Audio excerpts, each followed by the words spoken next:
What's up, everyone? Marc Lobliner, CEO, MTS Nutrition, Chief Marketing Officer, TigerFitness.com.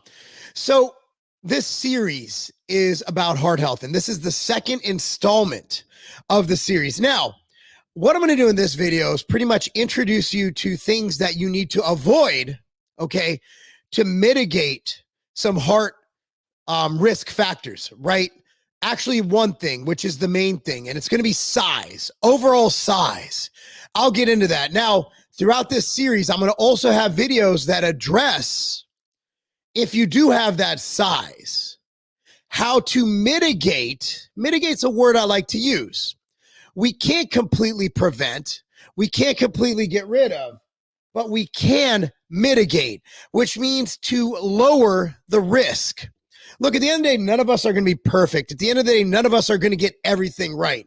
What we can do is increase our chances of not dying prematurely from heart problems. Now, there are congenital issues that could hurt people. There are a lot of things. And the thing about this series of videos I'm doing is it can also help you with congenital issues.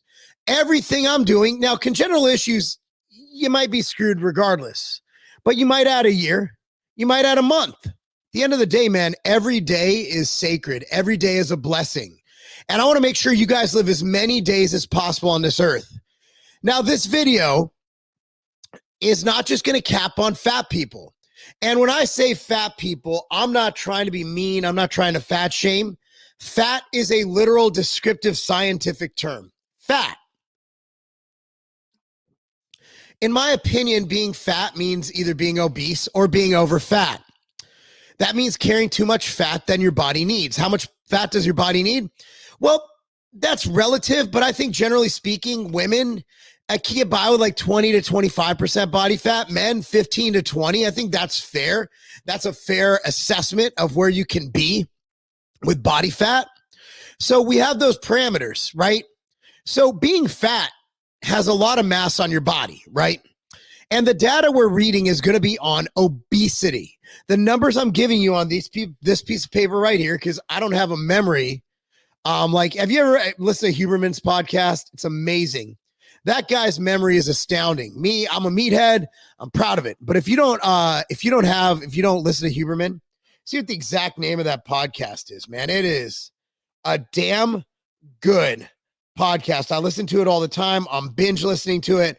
My brother turned me on to it. It is called Huberman Lab. Huberman Lab. If you don't listen to it, you should. You should. And let's see if I get it right here. Oh man, where's a picture of it? So I'm on episode 6. I've also fast forwarded and listened to one other one that really interested me. I'm always trying to learn. That guy's smart, but he is smart.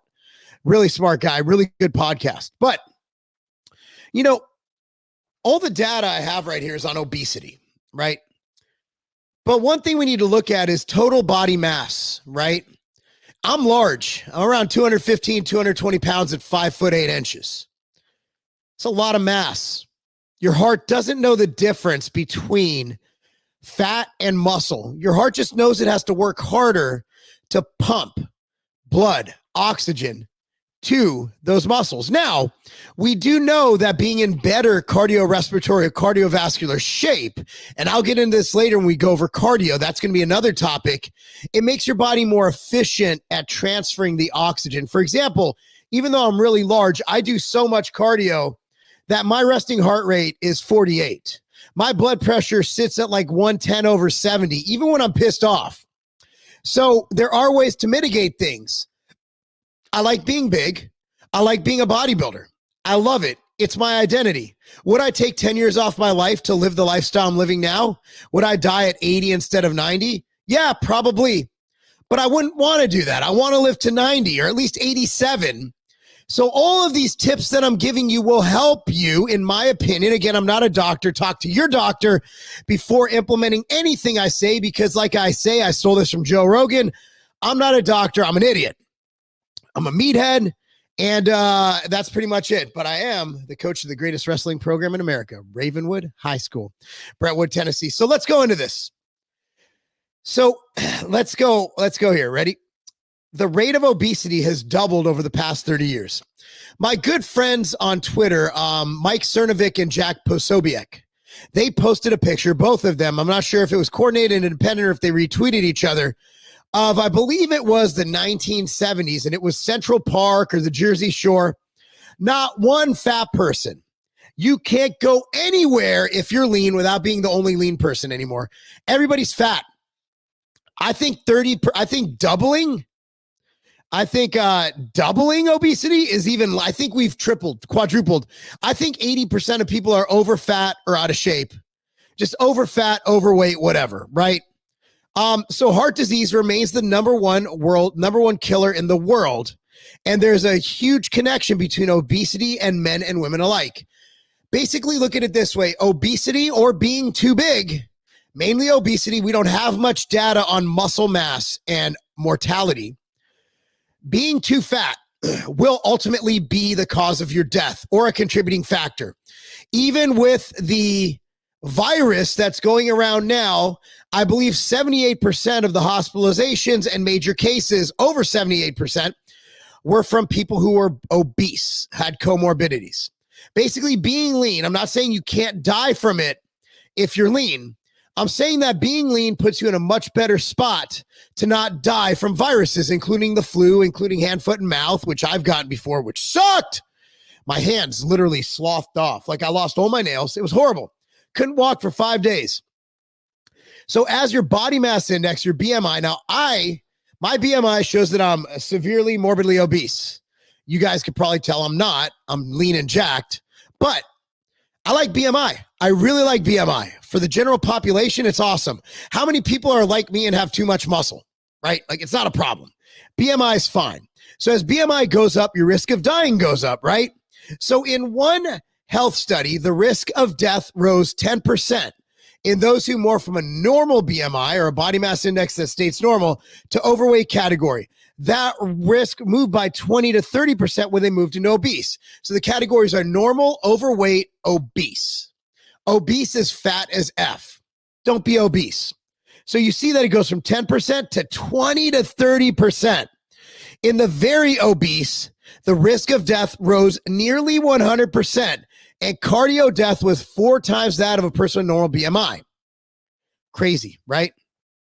And remember, even though mine's different because I do have more efficiency at delivering oxygen to my cells, because I'm in great cardiovascular shape, I box, I lift, I run, I walk, I do everything, I'm still at risk more than a dude who's 160 pounds and 5'7". I'm 5'7", 215, 220 pounds. That's too damn much.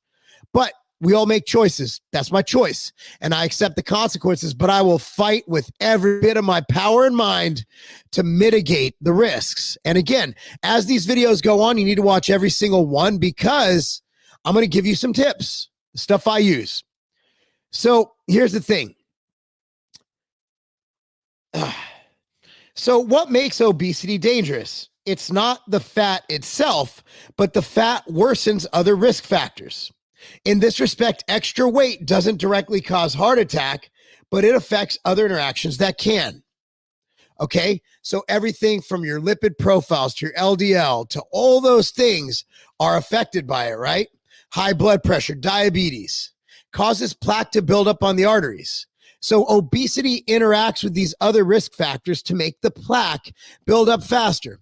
And we just saw our good friend Callie Muscle have, basically, I believe his left ventricle was completely blocked.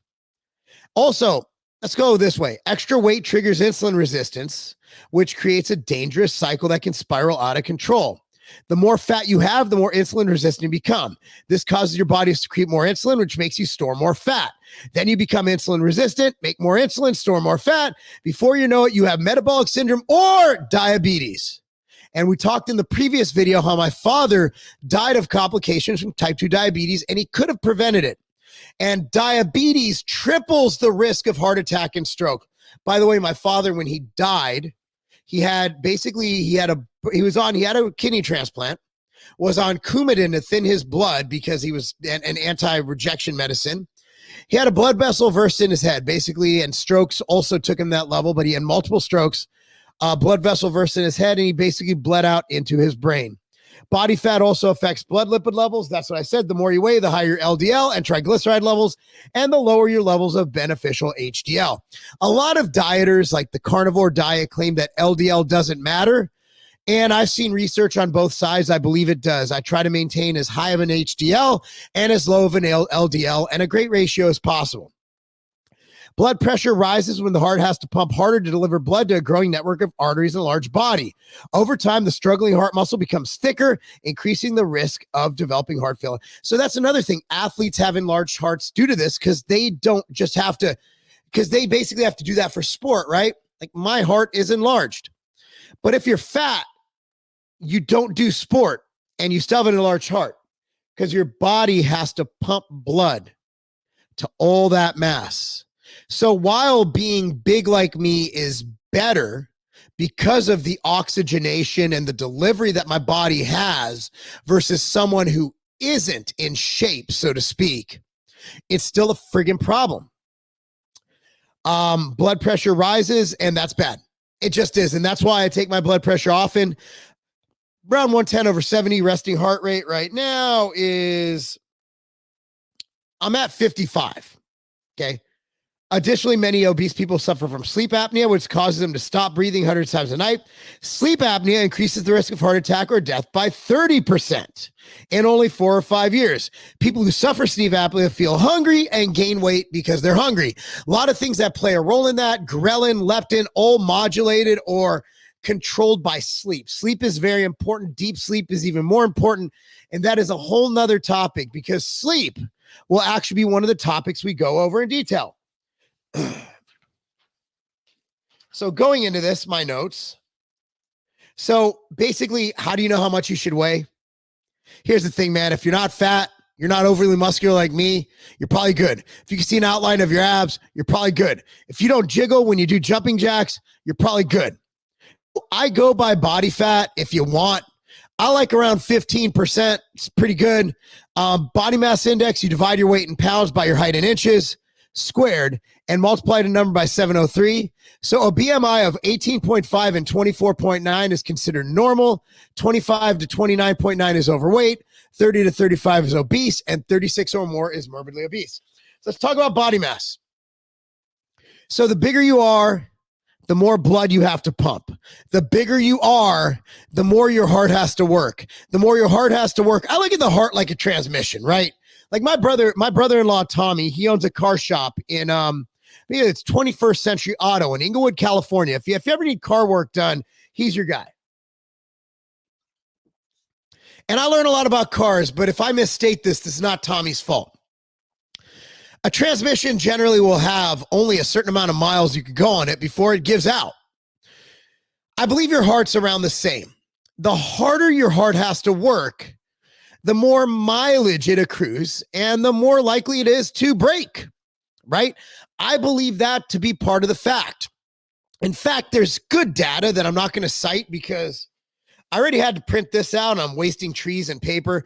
I mean, I'm not John Kerry or Joe Biden where I fly across the world in a private jet to lecture people on carbon emissions. I'm a guy who doesn't want to print that much stuff. I also don't want to edit that much. So there was studies that the less you eat, the less you weigh, the longer you live. And I don't know the truth to this, but I actually heard someone say the other day, do you ever see really tall people in nursing homes? They usually die early. I don't know. I haven't looked that up. But there's a direct correlation with size, right? Size and death. So whether you have, now it's obviously less unhealthy to have muscle, but you bodybuilders out there, dude, don't be 260 pounds year round. And there's also other things, like we're going to go over steroids in this, like risking your heart, risking your health, taking all these things. Now, I don't believe steroids have a effect on the heart directly. Nothing I've read in any data available. Again, there's not that much data on heart health and steroids. But what steroids do, if you take too much of them, you might get too big. I hate to say it, you might get too big. The bigger you are, the harder you fall. The bigger you are, the harder you fail. And if you fail, it's going to be because you have too much stuff for your body to pump to.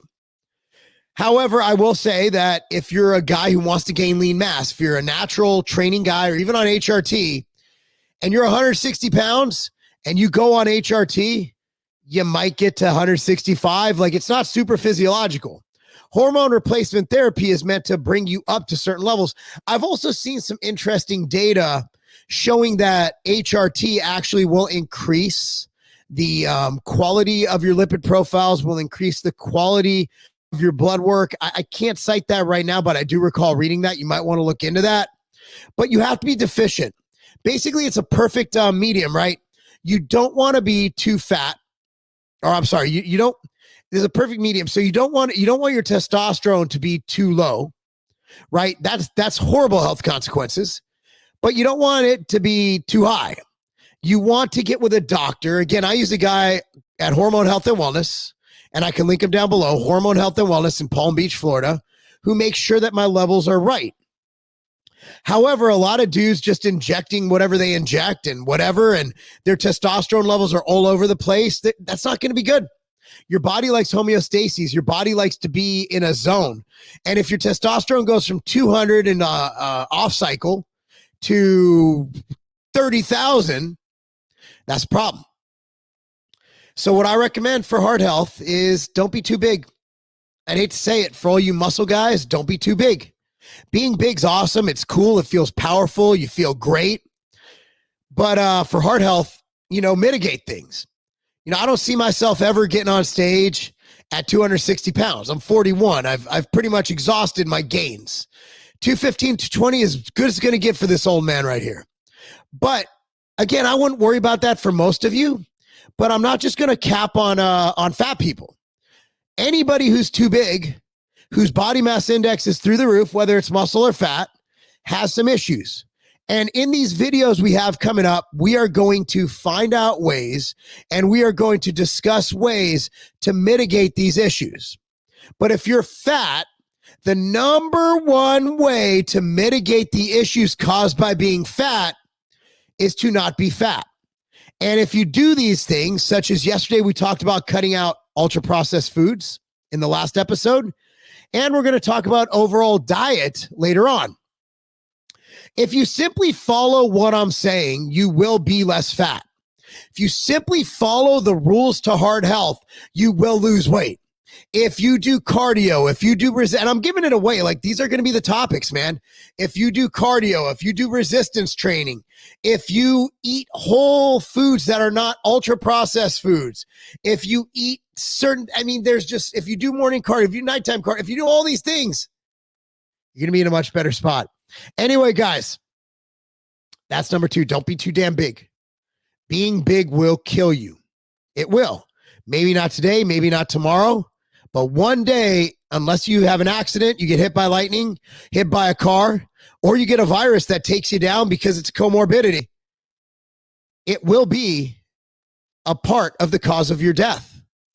I want more for you than that. I want you to live a long, healthy life. I want you to enjoy every moment. I want you to wake up, enjoy every sunrise. I want you to enjoy every sunset before bed. I want you, if you're married, I want you to kiss your wife good night every night. I want you to watch your kids graduate high school and college. I want you to watch your kids get married. I want you to enjoy life. I want you to watch Tom Brady play football in the NFL until he's 97 years old. I want all of that for you, and that's why I'm doing these videos. I could do videos on selling stuff. I could do another video on creatine. By the way, I'll have a Kinetic promo at the end of this video if you want to watch it. Kinetics are pre-workout from Ambrosia. We will have one on stimulants too. Okay, guys. But we will be doing this, man. I appreciate you guys watching. Be sure to subscribe to this channel, like this video, share this with everybody, please. Share it. I think this will help a ton of people. And honestly, do a good deed today. I want you to go out. Whether it's just the woman who's checking out at Publix, complimenting her smile, whether it's helping someone move some furniture, whether it's simply saying hi to somebody who looks down, I want you to go ahead and do something good today. Anyway, guys, thanks so much for watching. Episode 3 coming up. I'm Marc Lobliner. That's not a game. When Ambrosia decided to throw their hat in the pre-workout ring, you knew it was going to be something never before done. Something special, something that will maximize your workouts like nothing before, something utilizing science to take your training to the next level. Ambrosia Kinetic is a mushroom-enhanced pre-workout that helps you with your energy, with your focus, with your power. And when you're done training, your brain is still 120%. Your body is still ready. Ambrosia Kinetic is the next generation of pre-workout. Once you try it, you will never want to train with anything else. Ambrosia Kinetic is here, and it is going to change the pre-workout game forever.